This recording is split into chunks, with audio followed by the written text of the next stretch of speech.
Good morning, boys and girls. So today we are going to try a little something different for our A Long Walk to Water story.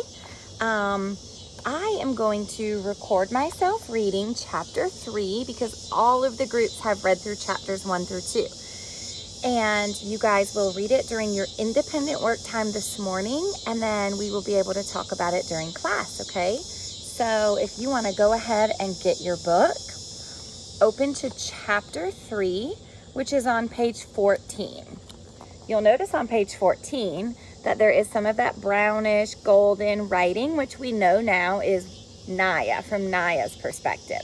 And every chapter so far has started off written that way from Naya's perspective. So let's see what it says. Chapter 3, Southern Sudan, 2008. The smudge on the horizon gained color as Naya drew nearer, changing from hazy gray to olive green. The dirt under her feet turned to mud, then sludge, until at last she was ankle deep in water. There was always so much life around the pond. Other people, mostly women and girls, who had come to fill their own containers. Many kinds of birds, all flap and twitter and caw. Herds of cattle that had been brought to the good grazing by the young boys who looked after them. Naya took the hollowed gourd that was tied to the handle of the plastic container.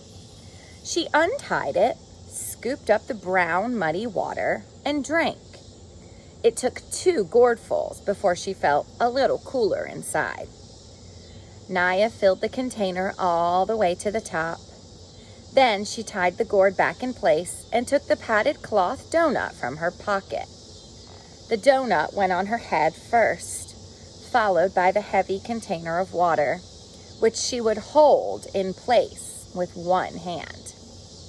With the balanced water on her head and her foot still sore from the thorn, Naya knew that going home would take longer than coming had. But she might reach home by noon if all went well. All right, so now we are back to Salva in Southern Sudan in 1985. The tears were hot in Salva's eyes. Where had everyone gone? Why had they left without waking him? He knew the answer, because he was a child who might tire easily and slow them down and complain about being hungry and cause trouble somehow. I would not have been any trouble. I wouldn't have complained. What will I do now? Salva took a few steps to see what he could see. On the far horizon, the sky was hazy from the smoke of the bombs. About 100 paces in front of him, he could see a small pond. Between the pond and the barn was a house. And yes, a woman sitting in the sun. Holding his breath, he crept closer until he could see her face clearly. The ritual scar patterns on her forehead were familiar.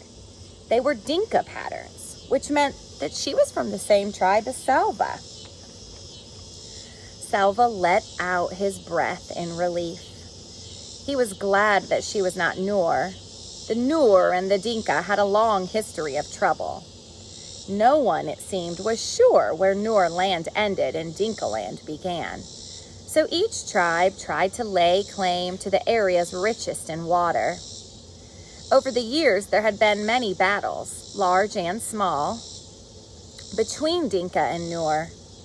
Many people on both sides had been killed. This was not the same as the war that was going on now between the rebels and the government. The Dinka and the Noor had been fighting each other for hundreds of years. The woman looked up and saw him. Salva flinched at her glance. Would she be friendly to a stranger? Would she be angry with him for spending the night in her barn? But at least he was not alone now, and that knowledge was stronger than the uncertainty about the woman, about what the woman might do or say to him. He walked toward her. "Good morning, Auntie," he said, his voice trembling. She nodded at him. She was old, much older than Salva's mother. He kept quiet, waiting for her to speak. "You must be hungry," she said at last. She stood and went into the house. A few moments later, she came back out and gave him 2 handfuls of raw peanuts. Then she sat down again. "Thank you, Auntie." Squatting on his haunches near to her, Salva shelled the nuts and ate them. He chewed every nut into a paste before he swallowed, trying to make each one last as long as he could. The woman sat without speaking until he was finished, and then she asked, "Where are your people?" Salva opened his mouth to speak, but his eyes filled with tears again, and he could not answer. She frowned. "Are you an orphan?" He shook his head quickly. For a moment, he felt almost angry. He was not an orphan. He had a father and a mother. He had a family. "I was at school. I ran away from the fighting. I do not know where my family is." She nodded. "A bad thing, this war. What are you going to do? How will you find them?" Salva had no answer. He had hoped that the woman might have some answers for him. After all, she was an adult. Instead, she only had questions. Everything was upside down. Salva stayed in the woman's barn again that night. He began to make a plan. "Maybe I can stay here until the fighting stops. Then I will go back to my village and find my family." He worked hard so she would not send him away. For 3 days, he fetched firewood from the bush and water from the pond. But the pond was drying up. Each day, it was harder to fill the gourds. During the daytime, Salva could hear the distant booming of artillery from the fighting a few miles away. With every shell that exploded, he would think of his family, hoping they were safe, wondering desperately when he would be with them again. On the 4th day, the old woman told him that she was leaving. "You have seen that the pond is only a puddle now. Winter is coming and the dry season. And this fighting," she nodded her head in the direction of the noise, "I will go to a different village near water. You cannot stay with me any longer." Salva stared at her as panic rose inside him. Why can't I go with her? The woman spoke again before he could ask aloud. "The soldiers will leave me alone, an old woman on her own. It would be more dangerous for me to travel with you." She shook her head in sympathy. "I'm sorry I cannot help you anymore," she said. "Wherever it is you walk, just be sure to walk away from the fighting." Salva stumbled back to the barn. "What will I do? Where will I go?" The words repeated themselves 1,000 times in his head. It was so strange. He had known the old woman for only a few days, but now he couldn't imagine what he would do once she was gone. He sat inside the barn and stared out, looking at nothing.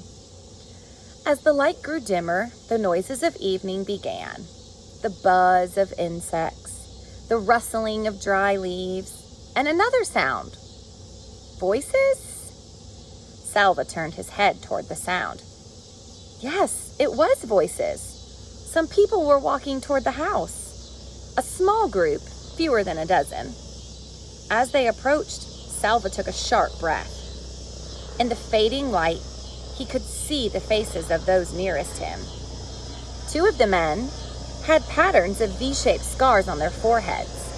Dinka patterns again. The kind that were given to the boys in Salva's village as part of a ritual of becoming a man.